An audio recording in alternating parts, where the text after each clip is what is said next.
EXHORDER sind gerade bei uns und die haben ein Mega-Album abgeliefert. Jason, Kyle und Sascha.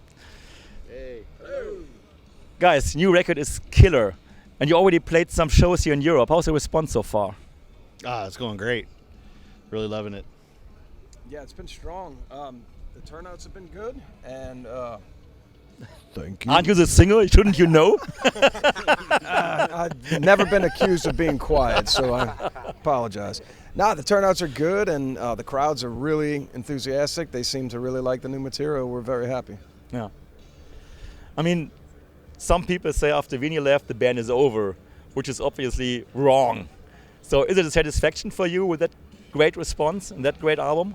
We really don't think too much about the past. We really just kind of moving forward, and things are going better than ever for this band. This band, even when this band isn't together and working, the band grows. It's a weird thing. So when we're out there working it, it grows exponentially. Yeah. So, And how's the new dynamic now in the creative process? well, Guys, you sure? Oh, so let me get this one. Okay.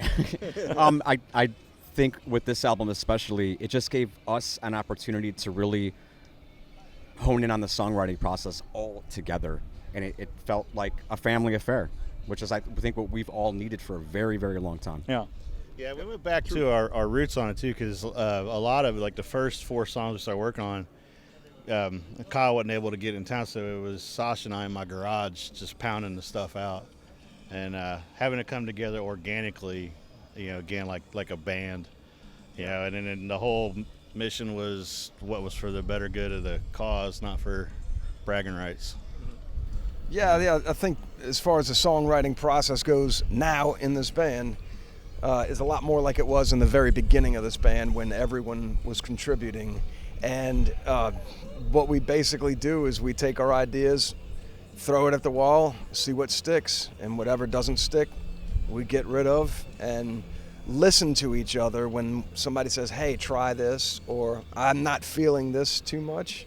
And if somebody says, no, I feel strongly about this, then we say, well, okay, then we keep it. So it's important to communicate and to make it fun. And I think, if I could just add one more thing, I think what I loved about this is it all made us feel like kids again, because it started in his garage with the writing process, and it gave us a chance to take a lot of our youthful inspiration and bands that we listened to when we were kids that inspired us to play in the first place, and really kind of like sprinkle that in the songwriting, and it made it fun. Yeah, and I missed hardcore that. vibe and stuff into it. Just more anger, man, and we're just pissed. I mean, talking about this hardcore punk vibe you brought back, who's in charge for that? The no hair guy or the short hair guy? I mean, Because we all grew up on it. Yeah. Well, we all grew up on it. yeah. We're all fans of it. So And really, and this band, maybe a lot of people don't know this, but this band, when it formed in the mid '80s, we did not form on the heavy metal scene. We formed on the punk rock scene, and we spent the first 5 years building this band as a punk rock band on the punk rock scene. Yeah, we were very metal stylistically, but it was a hybrid, and back then it was a matter of who's willing to let us play, and it was always the punk rockers that let us play. So we kept that up here. Yep. Okay, let's talk about the elephant in the room. We're outside, but Well, Where's the elephant? unfortunately, Pat isn't here. Is there any perspective that he will come back touring in Germany as well? yeah, Pat's working on that stuff. It's just because of all the legal complications before. There's a bunch of red tape. A lot of this is so far behind him now. It's just a matter of filing the right proper paperwork to make sure there's no surprises and everything's good. And he can't wait to get back here. That is true. Yeah, he's just chomping at the bit. But you already played in the States with him, of course. So how was that? Pretty wild? When the 4 of us are on stage together, this band is at its best. And he's been very encouraging towards me and my development as a thrash guitarist, because I've been playing. The big surprise is, hey, wow, didn't know Kyle played guitar, but I've been a musician since I was 8 years old. I've been playing guitar and bass since I was 13, 14 years old, but I was never a thrash guitarist. So he's been very, very supportive in helping me develop. It tells me, give yourself a lot of credit. Not only are you doing the job, but you're singing. And that's the big thing that everybody's scratching their heads, is how he's singing. So Pat, his value is not just on stage as a player. His value is as one of us. The four of us together are very like-minded and easy to get along with, and that makes a big difference when you're traveling across the United States in a van. Yeah. Of course, I hear you. His level of professionalism, it kind of tripped me out, because at the beginning when we did the record, I had said, hey, we need to get together so I can show you these songs so you can play them. He's like, why am I going to play them? I was like, you're a guitar player. And he's like, you wrote them. You and Kyle are killing it.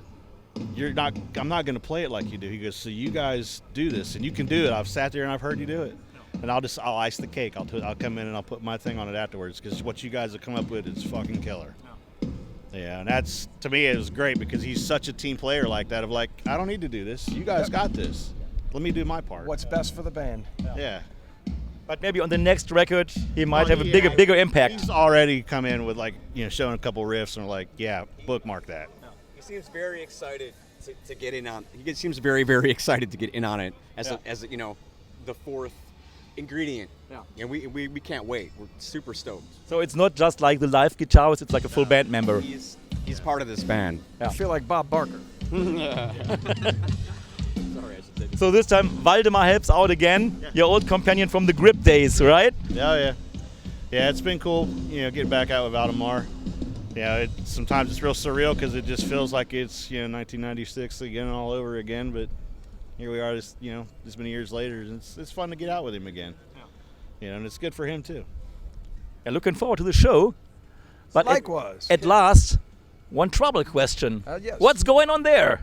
New album is being recorded now. They had started the recording process, and we had some equipment issues, I think, with the mixing console, so that's been resolved.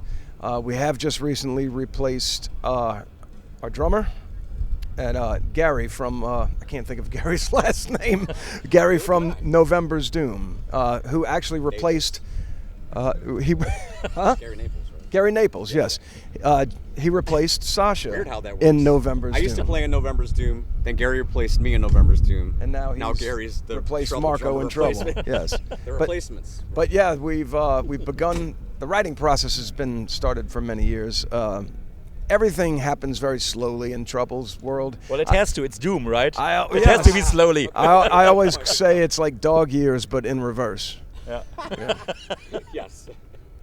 Okay, so looking forward for the next Trouble record, and of course for your show today, EXHORDER. Thank you. Thank you.